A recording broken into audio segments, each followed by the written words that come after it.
All right, guys and gals out there in YouTube land, we're just delaying a little bit to allow some people to come on.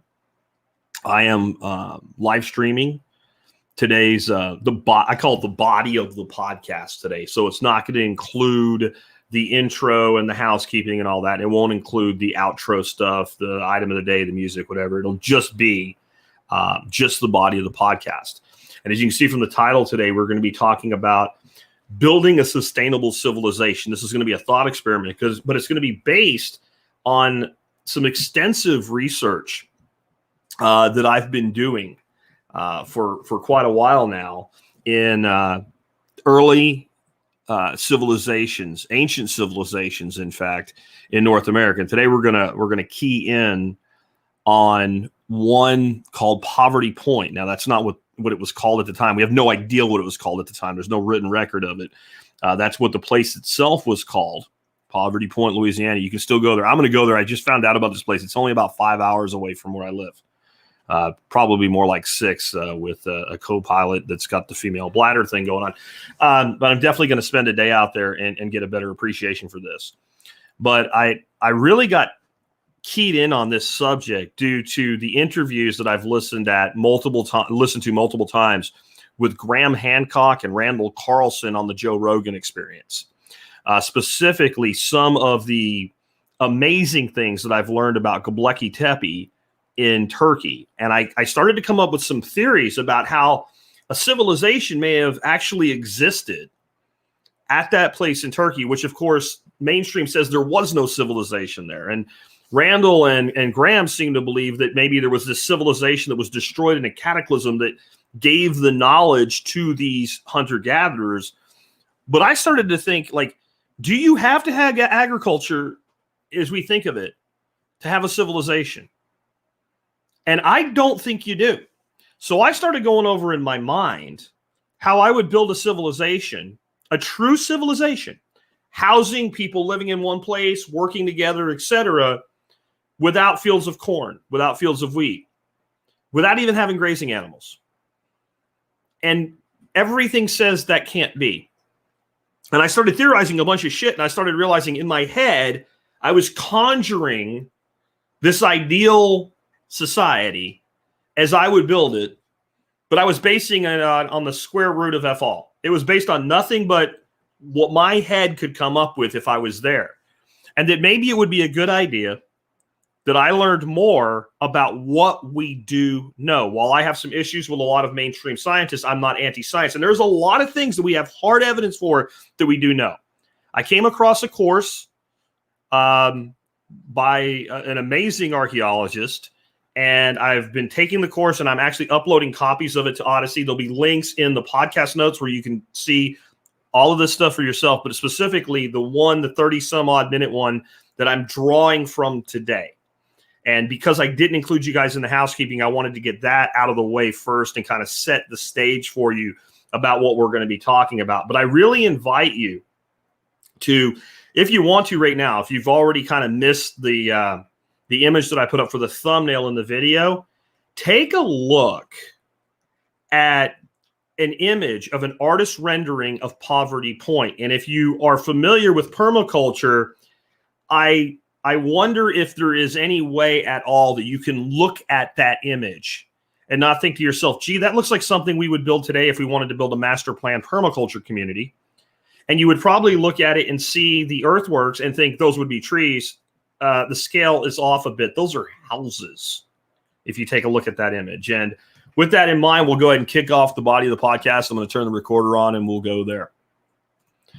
All right, guys, so let's get into the main topic of today's show, which, again, is we're going to be talking about this place called Poverty Point, Louisiana, and how the lessons from the archaeology around that point would lead us to how we might be able to build a sustainable civilization today. And I want to clear the air with something there with that word sustainable. There's a lot of people in like permaculture, regen ag, et cetera. We've kind of like eschewed the concept of sustainable.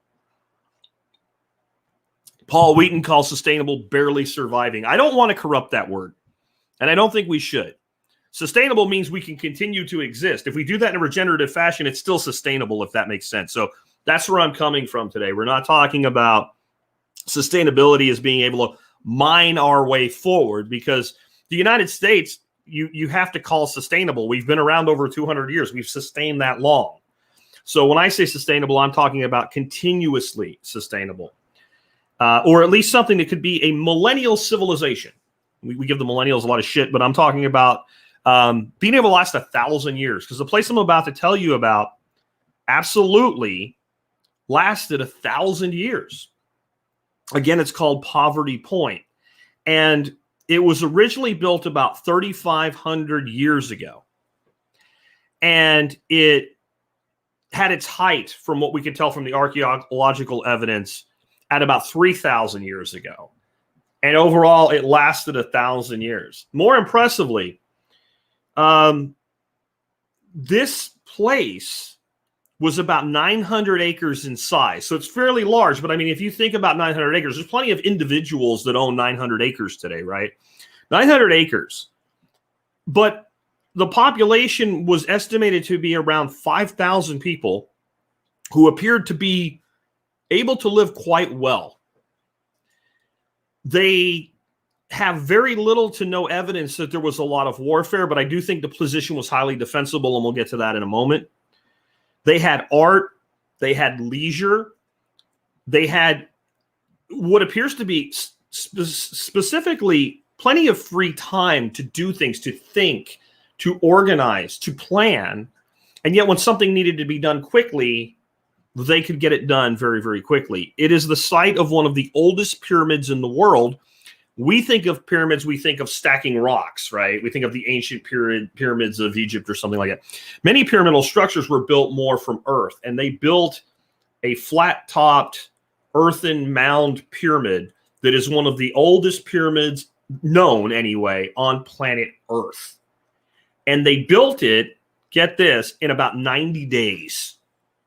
It's something like, and they know the baskets that were used to bring the dirt, because the way this thing was built, eventually a basket would wear out and they would just throw it in there and they would pack it in. And they built it in multiple layers. They built it in multiple layers, so it was hard packed on the top with different soil types. And the way they know that it was done in only 90 days time is they know like how much rainfall was there on average in that area of Louisiana at the time. And there's very little evidence of erosion due to rainfall. So it couldn't have been a multi-year event, because you can actually see the different layers knitted together as these 15 million baskets of earth were deposited.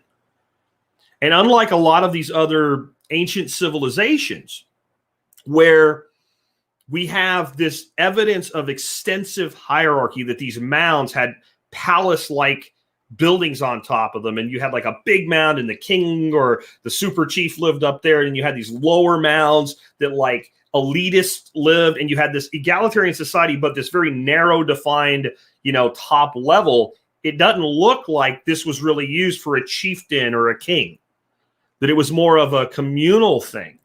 And almost all the housing appears to be very, very similar. So you got 4,000 or 5,000 people living together with little evidence of any conflict, no evidence of any agriculture, and no evidence of a strict hierarchy. It sounds pretty interesting to me, and that's why I wanted to talk about it talk about it with you guys today. And I want to go over using this place and accepting right out of the gate. I do not know what life was like at this place any more than we can infer from what is left behind in artifacts, archaeology, and site surveys.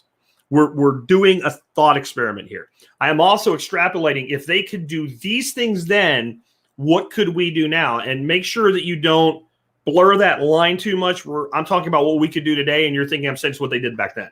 Because we have technology they didn't have.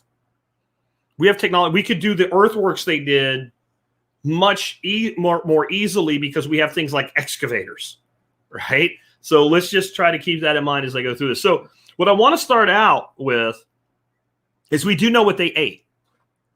And we know what they ate primarily because of the things that can endure for 3,000 years that were left behind.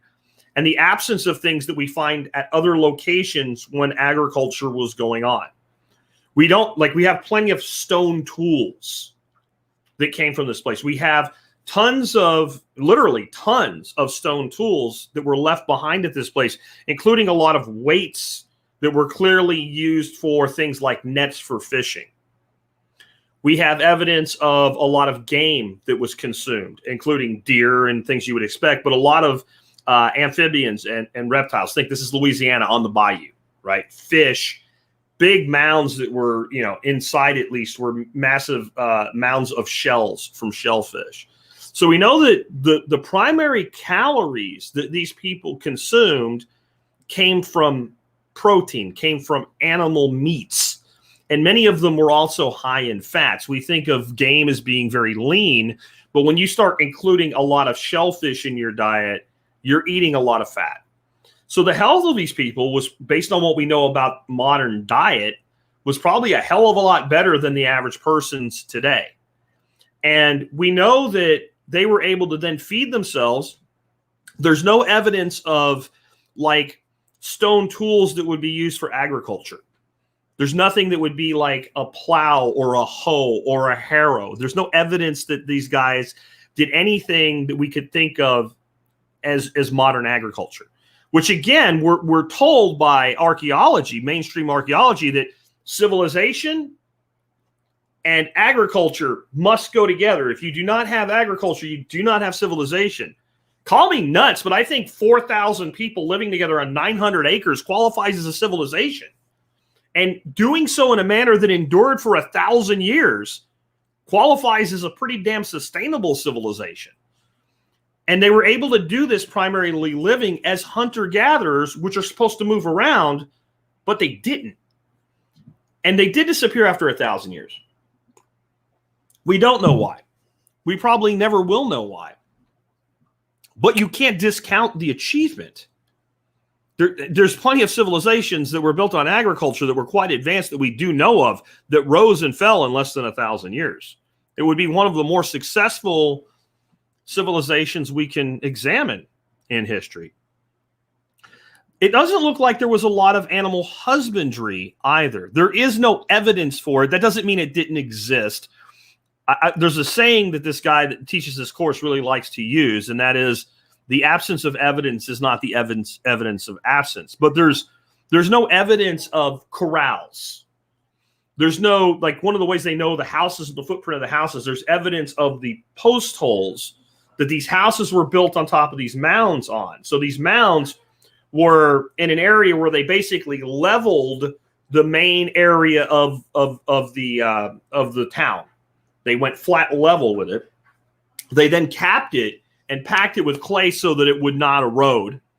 And then they built these mounds that you can see in the thumbnail image, or you can look up what Poverty Point looked like in Google Images.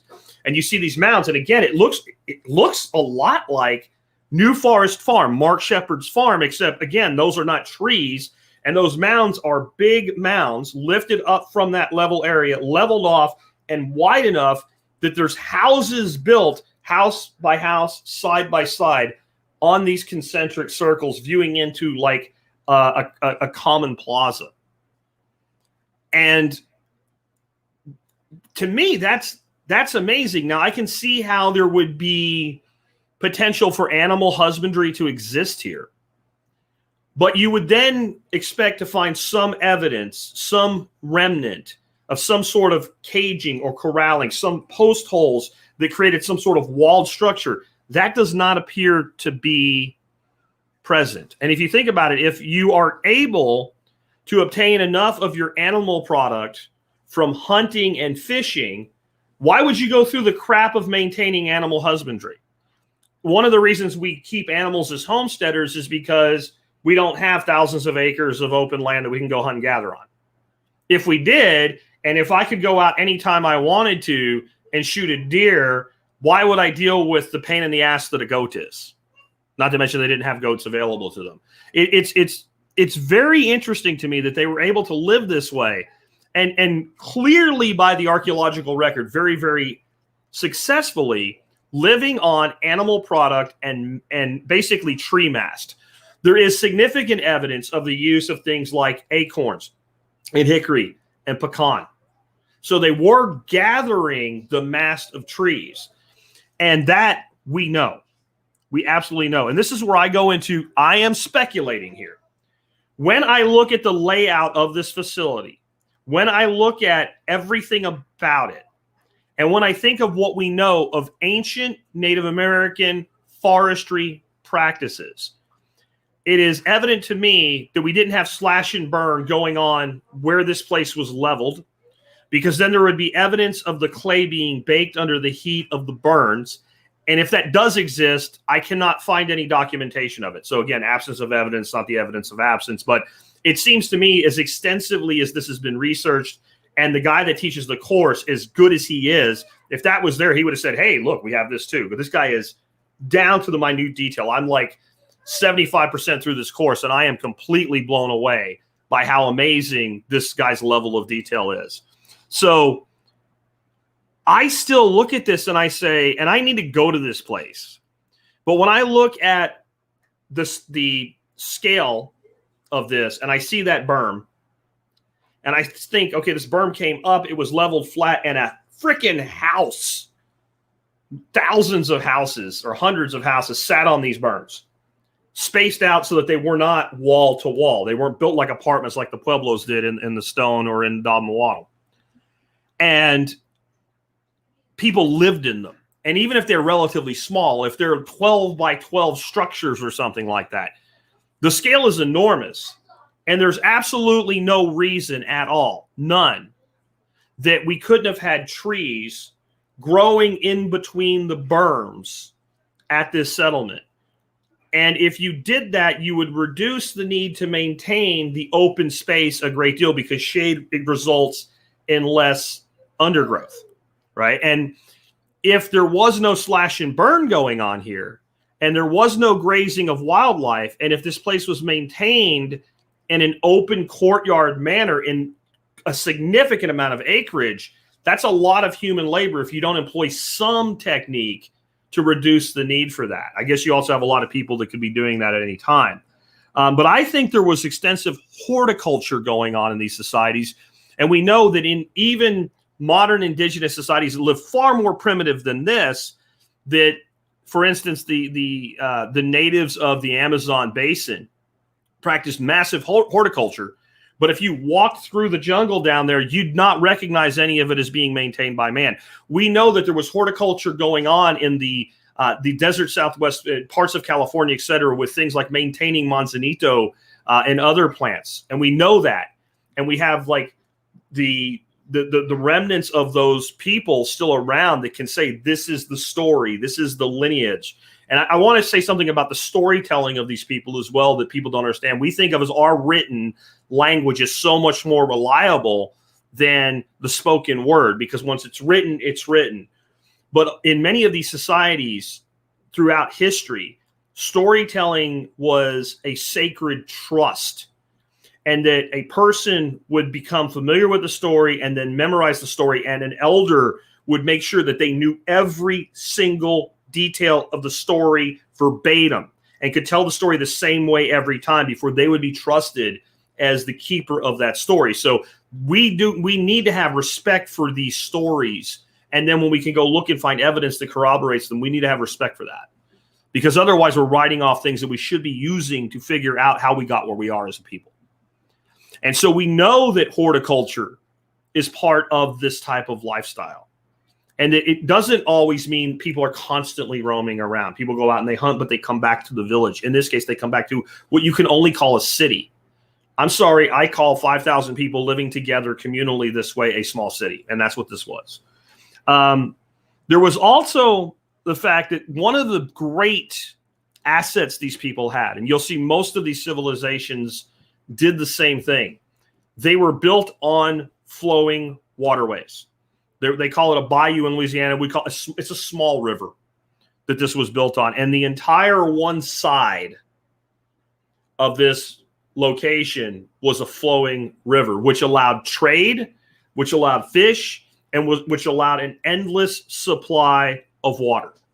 Nobody was going to die of thirst at this location.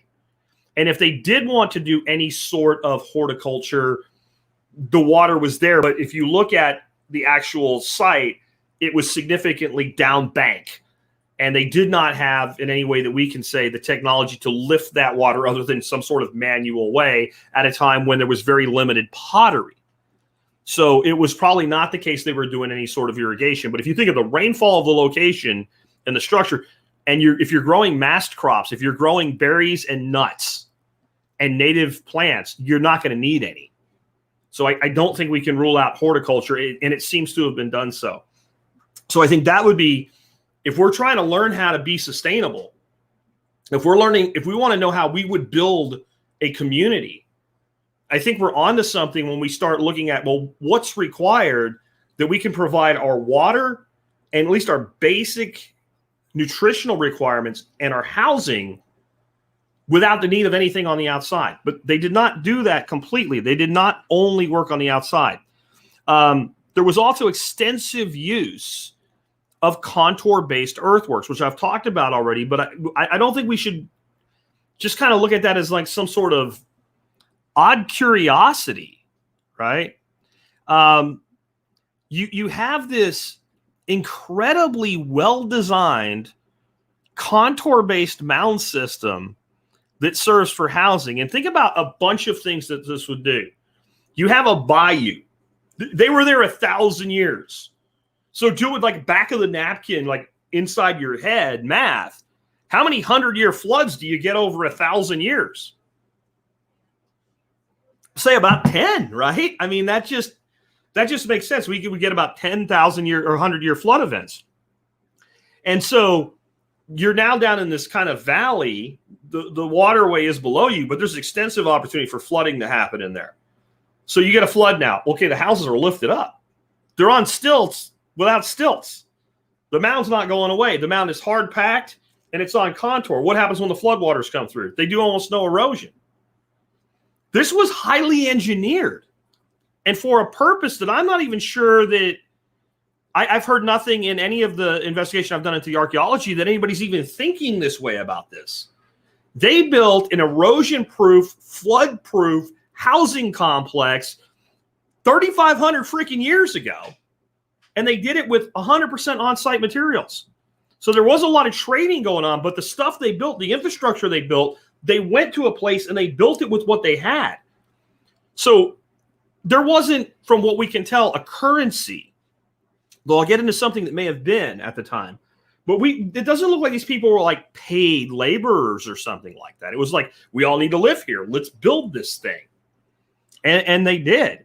And that contour-based earthwork system would have also, every time it rains, that water was going to come hit those roofs, fall off those roofs. They didn't have gutters and stuff like that. The water just sheeted off the roofs.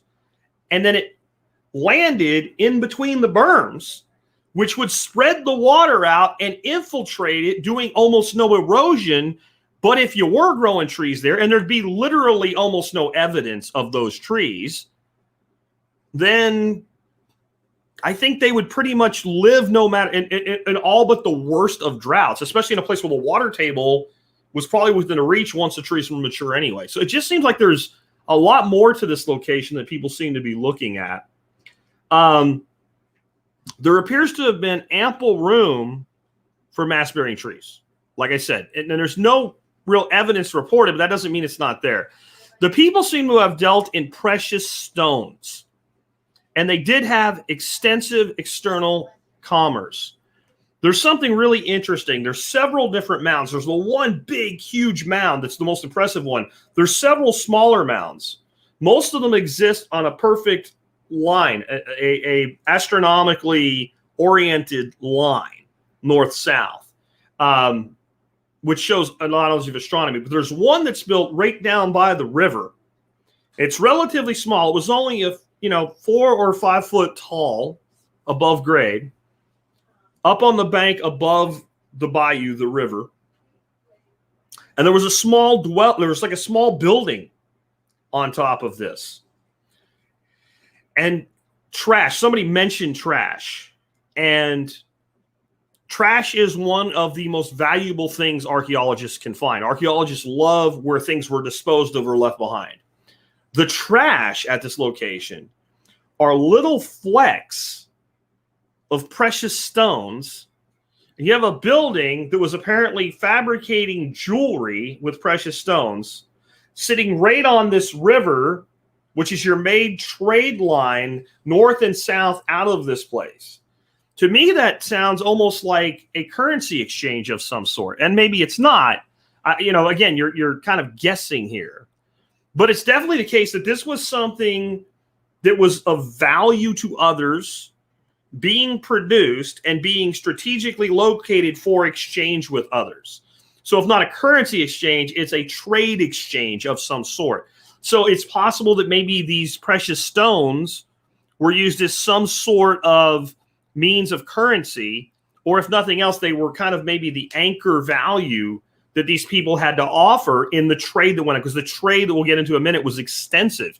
And I think there's a lesson in that we need trade. We don't need to be isolated communities if we're going to be sustainable on your 900 or 9,000 or 9 acres or 9/10 of an acre.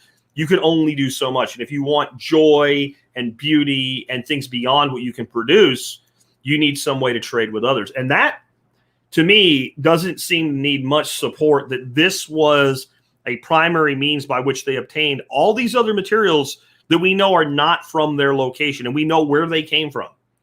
There's not a huge amount, but there's some copper tooling found there. And copper, we can actually look at the type of copper, the kind of signature of the copper, and say this copper was mined over here. And we know that. And we know the materials came as far as 1,000 miles in and out of this facility, of this place, Poverty Point. And there has to be this kind of external commerce, I think.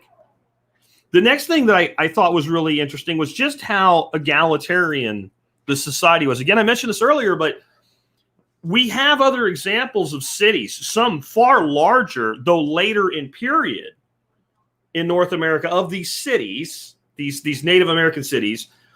They're far more like what you think of if you know of the Aztecs, the Incas, etc. They're far more, there's a chief, there's a leader, there's human sacrifices, there's all kinds of horrible shit that goes along with it. And you have these elevated mounds where like the leader lives, all hail the leader, right? And then you have your secondary elite class, and then you have your plebes. That just doesn't seem to be the point here. By maintaining something that was far more egalitarian without having class warfare, I think that's part of why you had a society that was able to last at least 1,000 years without destroying each other. And I don't know how you do that today. We all have our own space that we want. They had their own space, but it was far more communal. But I think creating a place where people are left to themselves yet work together, that is a cat that we can skin in 2021. And if we can't, then we're doomed. And we don't have to mirror what they did to learn from what they did and what worked with it.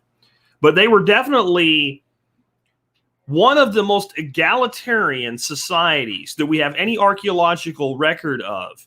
And that term, I've learned, gets thrown around in archaeology about these societies very easily. You know, there's a lot of discipline in doing it.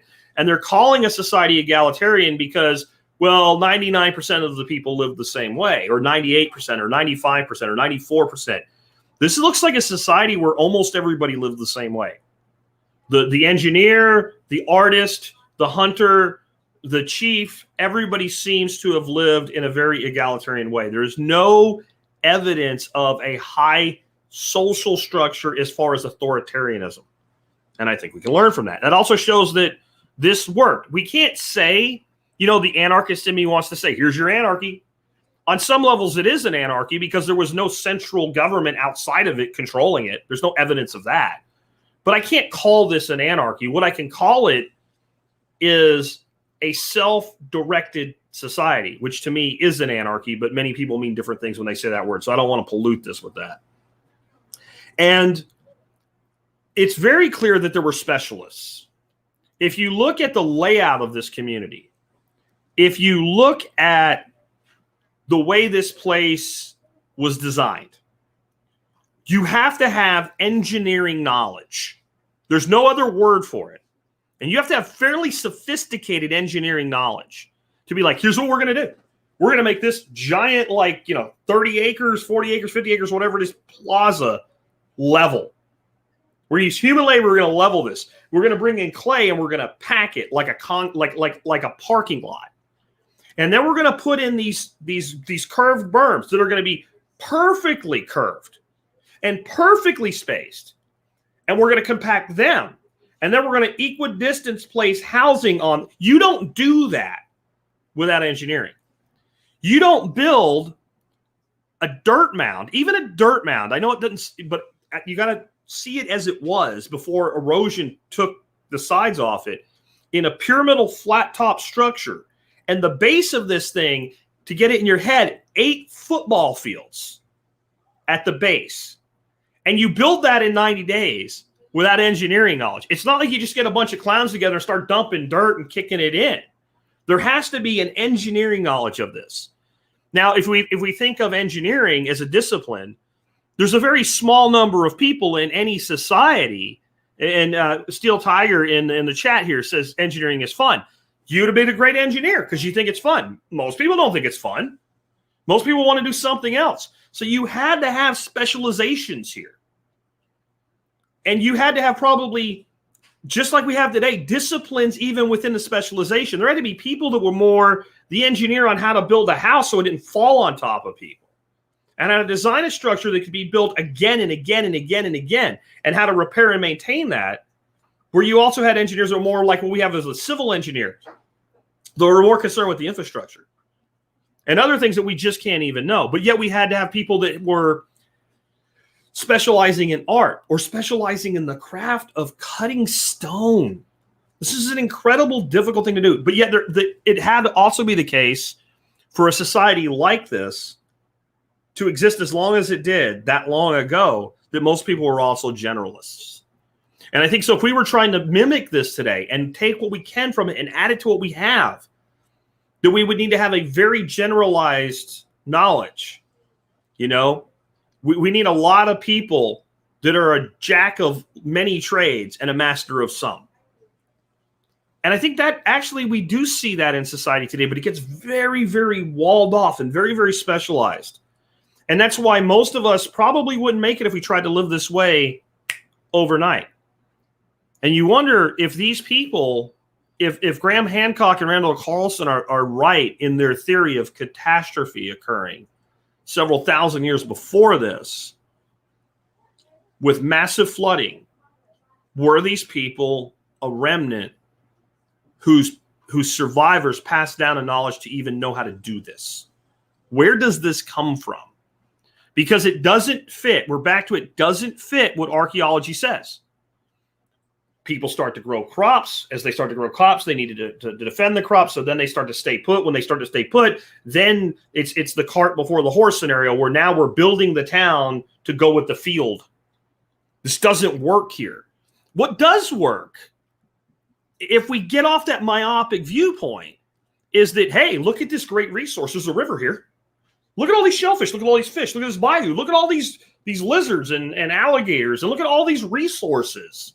Why would we plant anything? Why would we husband anything? Why don't we live here? And so to me, I don't think we need one to begat the other. What we need is sufficient resources to support people.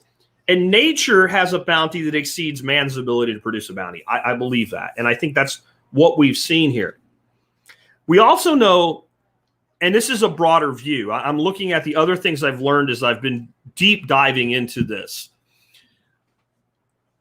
Even during the time of European contact, even when like De Soto was going on his rampage and killing the shit out of these people and screwing everything up, there were cities that were much larger than this that had a lot of conflict and a lot of intra-city, if you want to call it that, or intra-tribe or intra-nation warfare. And there were other cities that were far more stable, far more peaceful. They didn't have a shitload of human sacrifice going on, etc. And those locations were the ones with the most trade. The people that trade the most, the people that maintained the greatest neutrality, the people that didn't pick a side, the people that didn't make enemies of others, it's not like nobody bothered them, but they were bothered less. And by engaging in trade, they had more. So they had a greater ability to defend themselves, which we'll talk about in a minute, going back to Poverty Point. But Poverty Point, again, I don't think we can gloss over the extensive trade that this location had. Not only did it support them, it made them friendly with others at a time when there was plenty of conflict. There was actually more conflict later, but there wasn't an absence of conflict. But there's, the thing is, we're not really sure about this, but it doesn't look like there's evidence of conflict. The reason we're not sure is there's literally no bodies. We don't know what happened to these people. We don't know where they went. We don't know if they practiced cremation. I have a theory, a potential theory. There's parts of the world where you have this floating body of water and somebody dies, you wrap them up and down they go. At a time when the American alligator wasn't being hunted into extinction, there probably wouldn't be a lot left between crabs and you would think they would find something somewhere, but I don't know that it's really been looked for. You're talking about some pretty rugged country. That would be one way they could have disappeared. The acidity level in the soils, if it was natural burials, may have just simply decomposed everything. So we can't look and say, oh, look, there's violent death and there's natural death. We don't have that evidence. But it seems like for a society to last 1,000 years in an egalitarian way, there couldn't have been a massive amount of conflict. Now, I do think that also has to do with how defensible this location was. So when I listen to archaeologists talk about the way this was laid out, they talk about these mounds and they say, we really don't know what the purpose of the mounds were. And if you know anything about native culture, you know that most of the time when you see a mound, if you start excavating the mound, inside the mound are the remains of people and other materials. And as society progressed, we even find places where dogs are buried alongside their owners, showing that they had a value of canines as being worthy of being preserved that way in memory. But not the mounds at Poverty Point. There's some basketry and some trash and stuff in them that was part of the construction, but basically they're mounds of earth. There's nothing in them. There's nothing in them. So why were they there? And this is like a mystery. Well, I think one is this was a society that cared about art. So if you imagine the place at the time that this existed, when it was all in its splendor, it would have been quite beautiful. The permaculturist in me wants to say, hey, you know what? You've just increased surface area for growing, bushes or shrubs or something, but there's no evidence of that. Though I just have to believe that the structure would be more stable if something was growing in it, but that's total conjecture. I have no idea. But when I look at it, I see a very defensible position. I see a place where 99% of the bank of that river is very steep. And if you came down that river with a boat and a bunch of warriors and you wanted to invade this place and you were trying to climb up that bank, you just have dudes chunking rocks and spears at you and you're dead. You're just not getting up there. There is a place that looks like it was a landing where boats could easily unload, like a ramp. I don't know if we know if that structure looked like that at the time or if that's erosive. But even if it did, you're back to now you have any water attack, you have a funnel. And if you want to jack some people up in a defensive situation, funnel them into a narrow location and you can just devastate them. Didn't we all learn that in the movie 300, right? And that is a common tactical situation.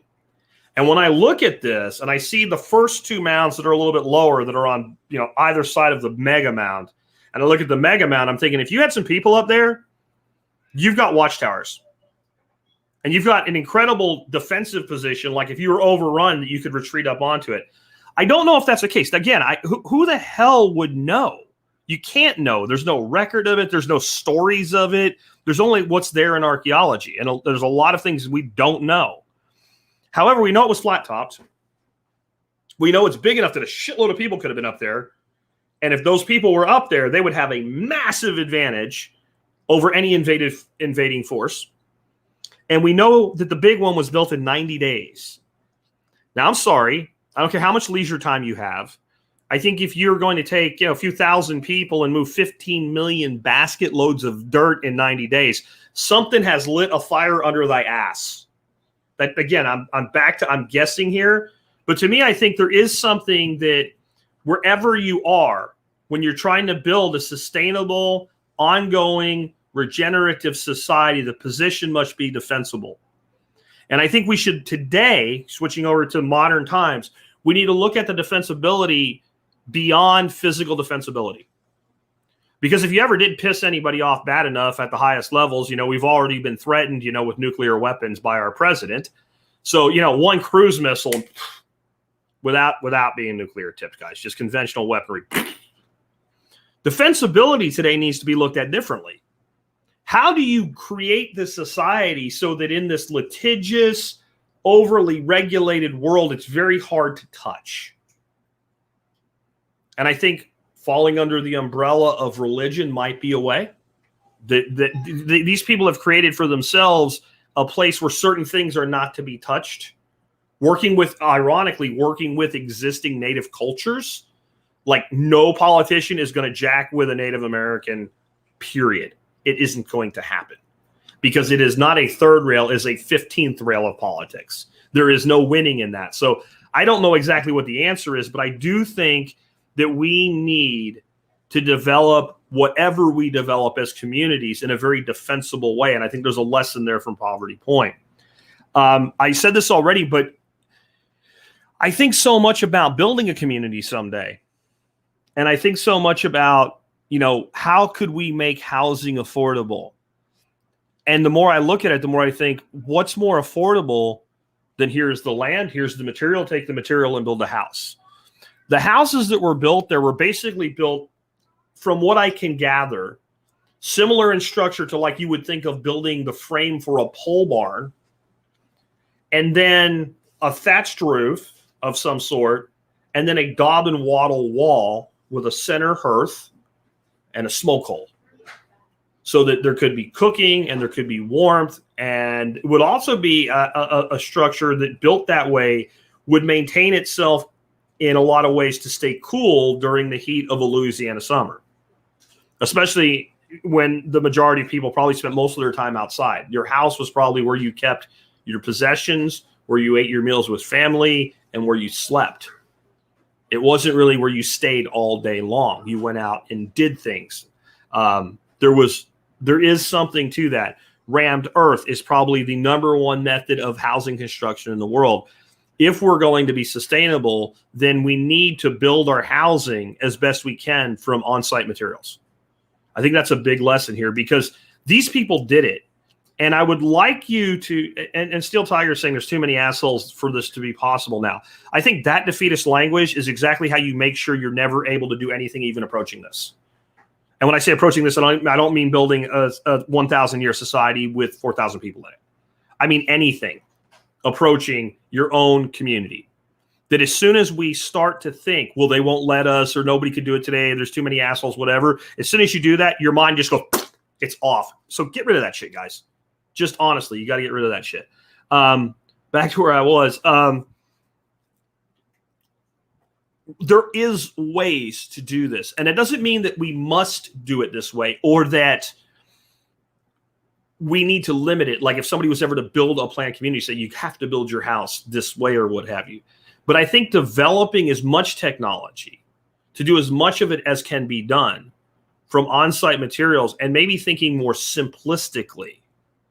Because I don't think that we can't do very simplistic building and still have high technology. I think we can have high technology. I think we can have electricity. I think we can have high-speed internet. I think we can have computers. I think we can have mobile devices. I think we can have sophistication. I don't think one negates the other. I think we can do better today than they did then, but I do think we can learn from what they did.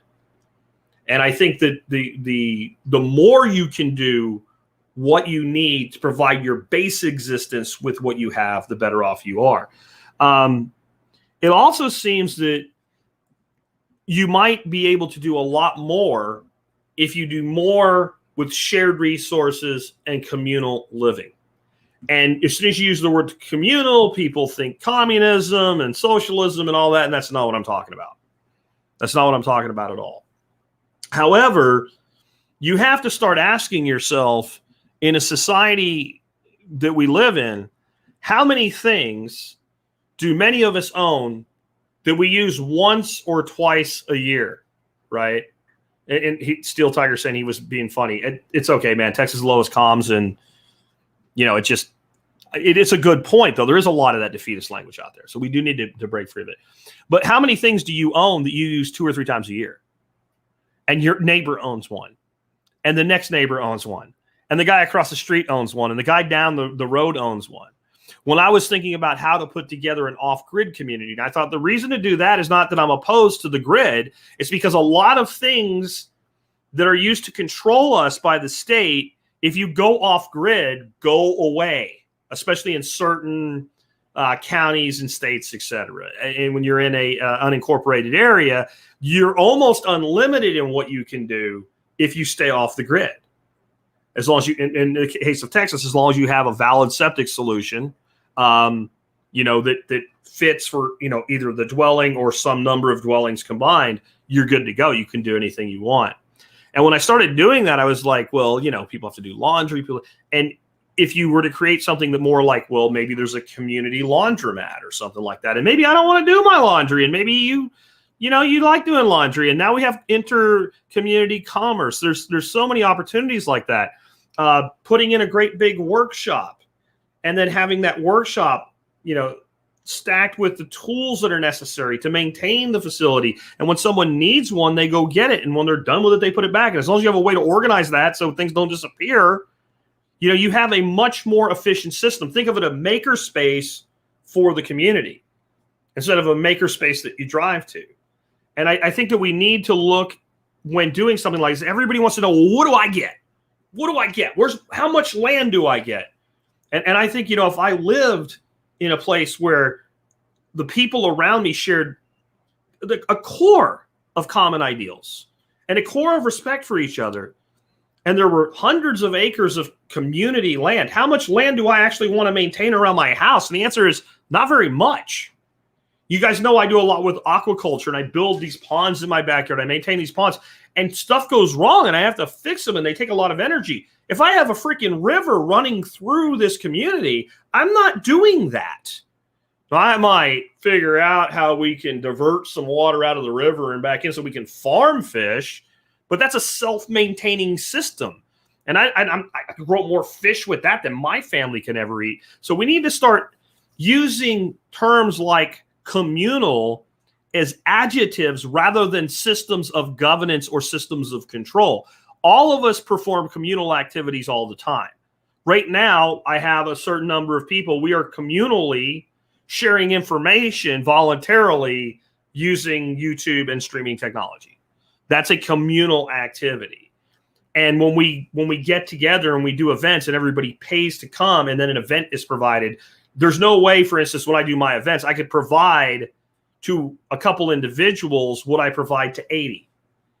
Because having a communal resource, and yeah, I make some money on it, but I don't have to. I have to justify doing it. But if you're running your life this way, it doesn't necessarily have to be profitable. We could use a structure for this within their system, the Beast system, called a co-op. Run for the members, by the members, for the benefit of the members.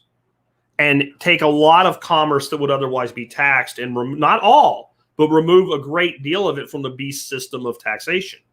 And then your outside commerce is what's taxable. Your internal commerce largely is no longer taxable because there's no profit for anybody.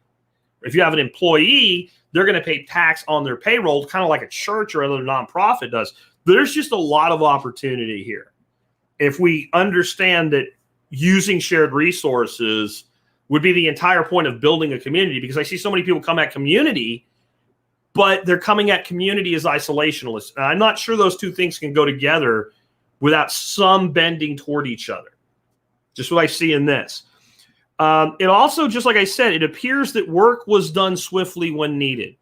There was some way that for whatever reason, I don't know if they decided the sun was going to rise a certain way. We don't know. Because we know about the time it was built. We can't tell you that it was built on this day. But we know it was built in about a 90-day cycle. They built that giant friggin' pyramid. So whether it was because they wanted to celebrate something, because they felt they needed it for defense, because everybody had a collective vision, they all did peyote or some shit, but there's no peyote there, but some sort of hallucinogenic, and everybody had a common vision. We have no idea why, but we know that from the point of go to one of the marvels of ancient civilization being done was a 3-month period. That means there was an ability to mobilize quickly, and yet there was extensive leisure time. And the link I've not heard the archaeologists make there, I think those two things go together. If you have a society whose workload is such that they are absent leisure time, how do you mobilize to get a very important thing done, whatever it is, without having the rest of your society fall apart? We've seen the consequences of shutting a society down. It's ugly, and it's going to get worse with what happened with this pandemic, right? It's a horrible thing we've done to the global economy. So how could you have, I mean, this must have taken, the estimate I heard was somewhere between half to 2/3 working very long, continuous days to build this thing in that period of time, which they're very confident at. And from what I've seen, I think the confidence is, there's a reason for it. I think it makes sense. Double it. Do it 180 days. You still have to mobilize a massive number of people to get this done. The only way you could do that is for extensive leisure time to exist in the society. Now, certainly there would be cycles. There would be a time when there would be more hunting or more fishing done. And in the lull, you could do these things. But overall, if you want a society that can be mobilized quickly to something that's urgent, you have to have the ability to kind of drop what you're doing, or at least for a large portion to drop what they're doing and go focus on this one thing. And again, I mean, there's a temptation to look at this and say they probably use slave labor, but there's not any evidence of that. If we decide to believe what it looks like we should here, you had a society that had the time to stop and do something momentous because for one reason or another they wanted to, which must mean then that they had plenty of time for sports and leisure and culture. There's clearly evidence of like sports fields here. They had games, that they played games, that they had entertainment. The culture had art. It had science, engineering. It had astronomy. And I think that if you're going to build a community and it's going to be strong, you need those things today as much as ever. We've decided that we don't really need engineering and we don't really need architects because those are for hire services. So if I need a house built, I know no matter what, now it's a little harder than normal because short supply and demand. But overall, if I have money and I want a house, I can probably make a phone call. A single phone call, set a ball in motion, and a house eventually will appear at this location if I have control over it. And I don't have to have any architectural knowledge. I don't have to have any engineering knowledge. I don't have to have any electrical knowledge. I don't have to have any knowledge of anything for this thing to appear. But I think if you're going to build a sustainable community and you truly mean the word for what it's supposed to mean, that you have to have these various levels of culture and expertise together. You need diversity, and through diversity, strength. And I don't mean that in some sort of wokeism way. There is strength in diversity. This is why if we look at invasive species, we have thousands of so-called invasive species on the North American continent that do no real big net negative. But you bring a single invasive species into a simple ecology like an island, and it can wreck the place. And that's because it lacked diversity. So through lacking diversity, it lacked resiliency and non-brittleness. So I don't know about you, but if I'm going to ever build a community, I want it to be incredibly non-brittle. And so it has to have a diverse array. And I think TSP as a community, as a virtual community, is that already. There's almost nothing that I ever need to know that when I put out that I need to know this thing, there isn't several emails in my box the next day that not just address it, but do so well or say, here's how to find out, like solid, concrete knowledge. So what we actually need to look at here is cultural and experiential and educational capital built into these communities. That's what that really was. And here's the big thing. As much as I've talked about this, it wasn't the only one. It was not the only one. There were more. There are none as large that we know of. So what the archaeology record says is this was the biggest one, that was the most successful one, da-da. You don't know that. You don't know that. You could have had one of these built on, instead of this bayou, the Mississippi River, it could have had a 500-year flood event, and it could have been Noah's Ark down into the freaking Gulf of Mexico, and 3,000, 4,000 years later, you wouldn't see jack diddly crap. But we know there were others that were smaller, that were part of a greater civilization. And I think that's a lesson as well. I think if you're ever going to build a successful community, starting with one and probably starting smaller than this one would be a good idea. So that's the other thing I want you to think of.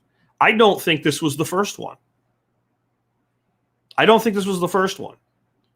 Just like I don't think when we look at where I started with Göbekli Tepe in Turkey, people are talking about this is the first ever megalithic structure ever built. And you can go into the, hunter-gatherer agriculture argument all you want there. I just look at it and I go, really? So the first time they ever did it, they built the biggest one we've ever found. So that's like saying, like, if you went further into the future and you came back and did archaeology here and you found a 2020 Ferrari and it was the only car you ever found, you'd say, this was the first time humans built cars, that we started with a Ferrari. And when I look at the incredible nature of this community, it cannot have been the first thing like this built because it's a masterpiece. And maybe you can have a masterpiece be the first work by an individual. You have one of these gifted people. You have a Shakespeare. You have a Mozart. You have a Beethoven. You have a Michelangelo. And maybe the first time they ever touch clay, they make a masterpiece. Or the first time they ever pen music, they make a masterpiece. Or pen a poem, they make a masterpiece. You can have that. You do not get a collectively built masterpiece on the first go of something. This was something that had to have come from some other plan, some other place, some other knowledge.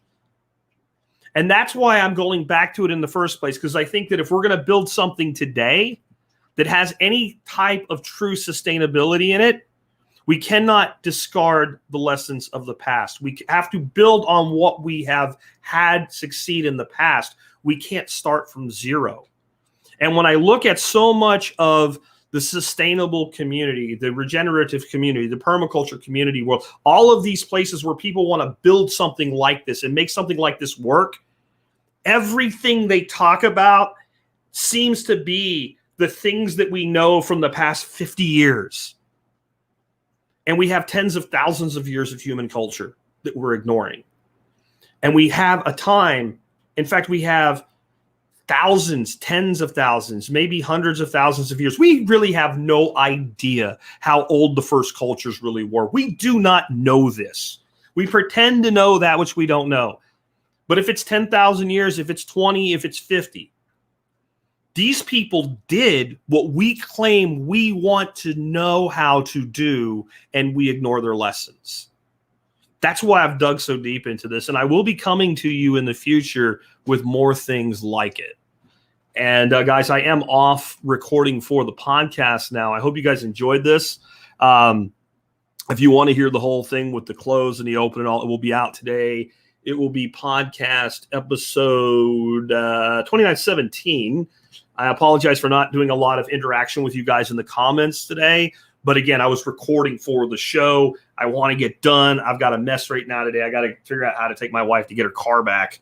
And we've got grandnieces and grandkids here. So, yeah. Anyway, I love this subject. I want to dig deeper into this subject. And I'll let you guys know a secret you can help me with. I have communicated briefly, and then he went dark on me with Graham Hancock. One of my dream interviews is Graham Hancock. Please harass him for me politely and say you would love to hear him interviewed on the Survival Podcast by Jack Spirko. The more him or his people hear that, the more likely I am to get a yes, which I initially got, and then I just got no further responses. So I don't know if the word scared him off, but he doesn't seem like the guy. And I'd also love to interview Randall Carlson. Very, very much so, though I've never gotten a response from his people. Anyway, take care, guys. I will catch up with you later, and the podcast will be out normal as always. I think his handle is Lucid. No, I don't think so. Oh, you had to be on the earlier live stream to get that one. Good one, Cletus. Take care, guys.